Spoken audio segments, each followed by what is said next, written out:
They are asking Zelensky. I would like to ask Poroshenko. That was him. That was my husband who was bombing poor people of Donbass. That was him. That's why Russians killed him. Today I will tell you how Ukraine was killing its own pilots.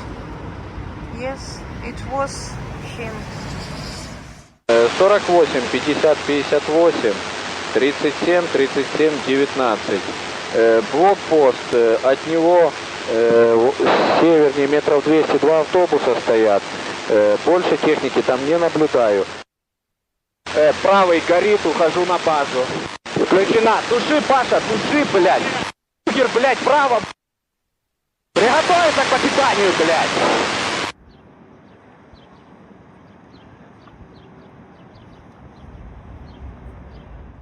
Hello everyone, greetings from the capital of freedom.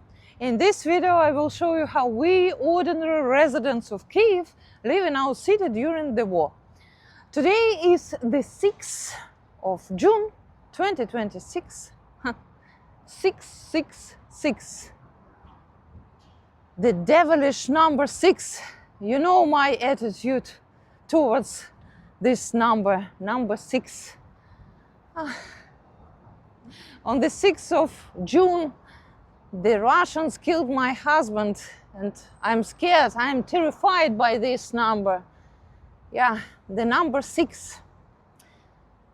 Today, on the 6th of June, you know, so much time has passed, but every year I relive that terrible day over and over again. Over and over again. And time doesn't help. I watched these videos with my husband.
Падает.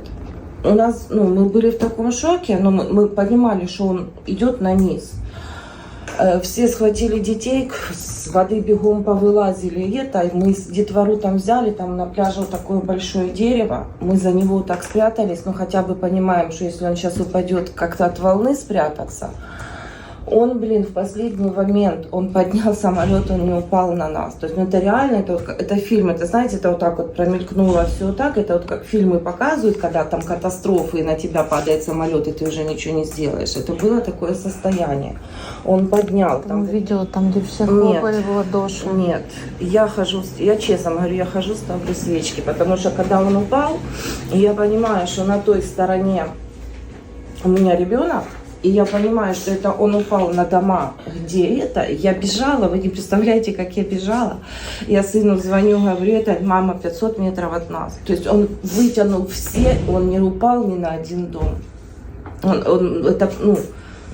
Я не знаю, меня, во-первых, всем рассказала, что вы тут мама, что вы есть. But this video is not about my personal tragedy. This video is about human ignorance, about a lack of necessary knowledge. This video is about Ukrainian traitors and cowards. Yeah. I have told you the story of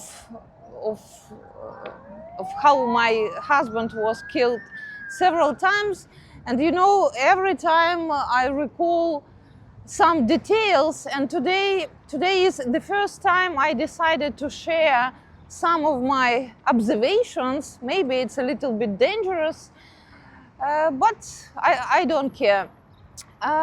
So on the 6th of June, Russians killed my husband, but actually everything started earlier. I do remember that day, it was Sunday, on the 1st of June, a pilot called my husband and he said, we are having an urgent flight, but you know, my wife has just given birth and we have 2 small kids. Please, will you fly instead of me? Will you fly? Will you take my place? And my husband, he was so kind. My husband agreed, and I was furious. I said, like, you have 2 small kids as well. No, you are not allowed to fly. But he said, he smiled and he said, I will be back soon. I will be back soon. And I never saw him again. Never. But okay. Okay. So what happened on the 6th of June?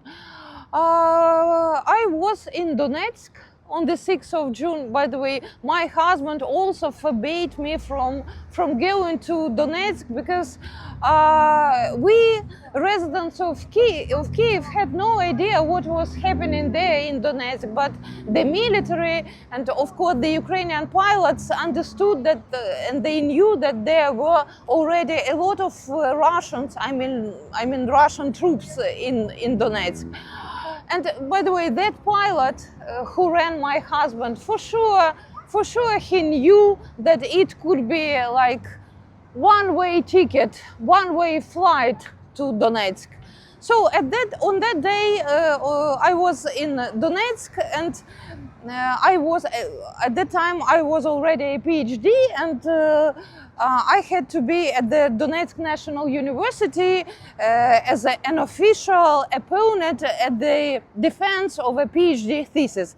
And that woman who met me, she was a nice woman in her 30s. She told me, please, don't tell anyone that you are a wife of a Ukrainian pilot, because all people in Donetsk hate the Ukrainian aviation because Ukrainian planes are bombing us. I told her, are you serious? Are you serious about Ukrainian planes bombing Ukrainian cities? And she said, okay, I don't know, just be careful. And I told her, okay, can you name me at least one case? At least one case.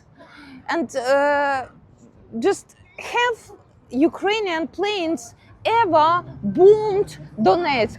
She said, it never happened, but on the TV people say that Ukrainian planes are bombing the DNR. DNR, you know, that Monkey Republic, Donetsk, the Donetsk People's Republic. And she said, Marilla, people are constantly seeing the same plane in the skies above our city. At that time, I had no idea that that plane was my husband's plane.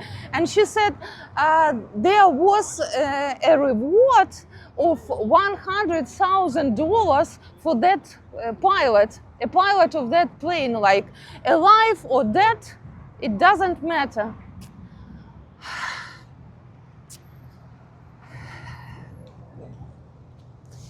My dear friends, it's very hard to tell you this story. Okay, What is the message of this story? She said, and you know, it's one of the Kremlin's favorite narratives, like Ukrainian pilots have been bombing Donbass for many years. So she said that my husband could possibly bomb her city. Now, only facts. I think for a person who understands at least a little bit in aircraft types and their characteristics, their equipment, it will be clear that Antonov 30, Antonov, it's a type of an aircraft. Antonov 30, An-30 can't technically bomb anyone, because An-30 is an air.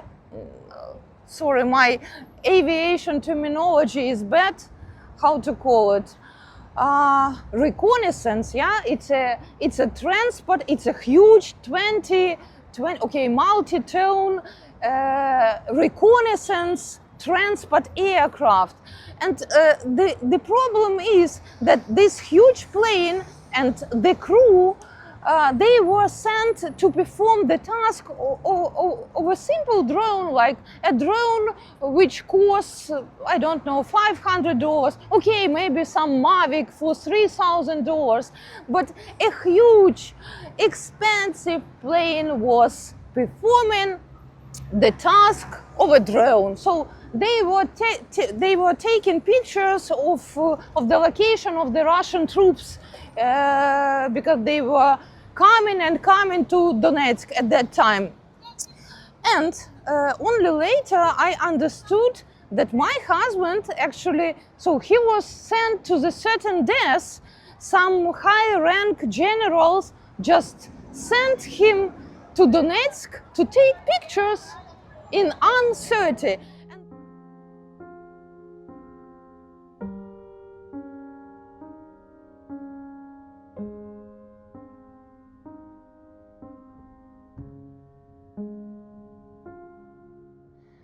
So huge, terribly expensive aircraft, Antonov 30, Antonov 26, were sent to the Donetsk region to carry out the tasks of drones. So they were sent to carry goods and to take photographs. Yeah, to take photographs. So that you understand, during 2 months, in June and July, the entire aviation elite was killed. The best pilots of Ukraine were killed. Firstly, my husband, you know, the aviation community is very small and everyone knows each other. Then all his friends were killed.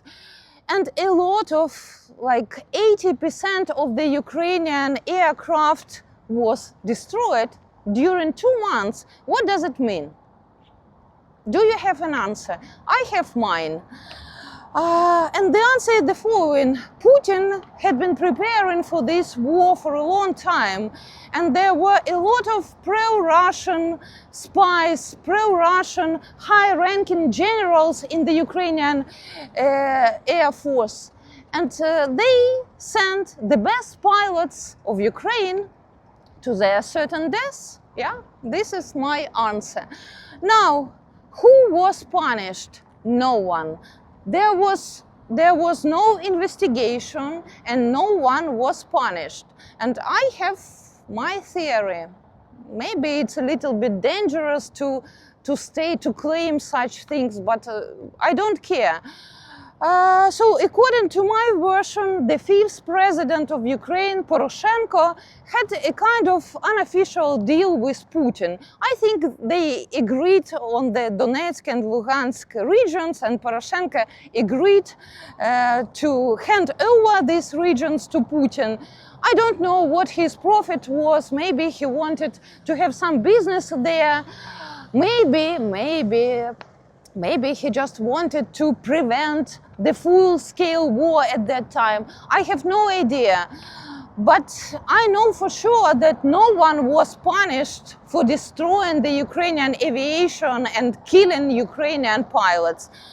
I have another story Once I was invited to the official meeting with the fifth president of Ukraine, and on that day Poroshenko wanted to pick up my son, but my son burst into tears. And you know, small kids can sense insincere people easily. Okay. So today is the 6th of June. I'm very sad. And I'm in a mood to reveal all Ukraine's state secrets. Maybe. Yes, I'm wearing sunglasses again, but it is cloudy, but for some reason my unstable psyche decided to cry. That's why I have some problems with my excessive makeup. So for me it's like the state of Ukraine was killing its own pilots. But now everything has changed. Yeah. Yesterday I visited the military unit of my husband, and he wasn't just the commander of his crew, he was the commander of the whole military unit. And yesterday I didn't meet any pilots there because their location and the location of all aircraft is now a guided secret. Sometimes some of them call me, and you know, sometimes I ask them silly questions like, "Where are you now?" And they are laughing, and they reply evasively like, "Somewhere, or in the middle of nowhere." In the middle of nowhere. Yeah, everything has changed now. Now Ukraine has a lot of drones, and you know, it was so funny. Several months ago, on the American TV, Ukrainian drones, General Chereshnya, probably you've heard about these drones, Ukrainian drones were shown as the latest advancements in the American weapons. It was very funny for Ukrainians. Yeah, now we have a lot of drones, but we don't have many pilots. And pilots never die, you know. Pilots never die.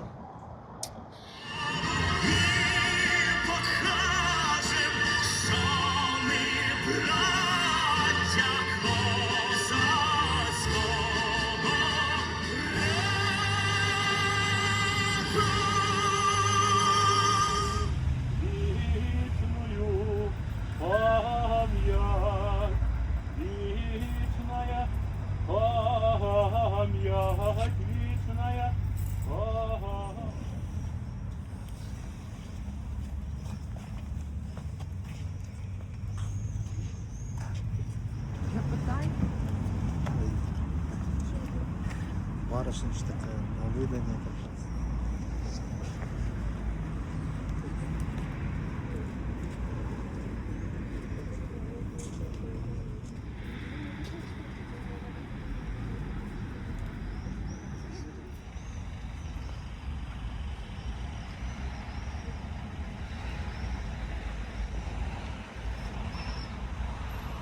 Okay, why am I telling you all this? Because Ukraine is a huge country and Ukrainians are different.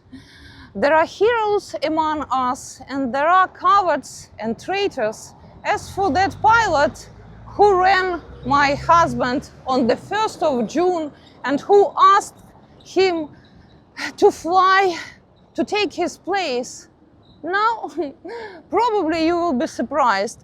Now he lives in the USA, yeah?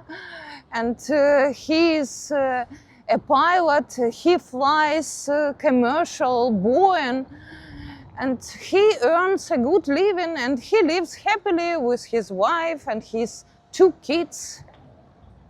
Yeah.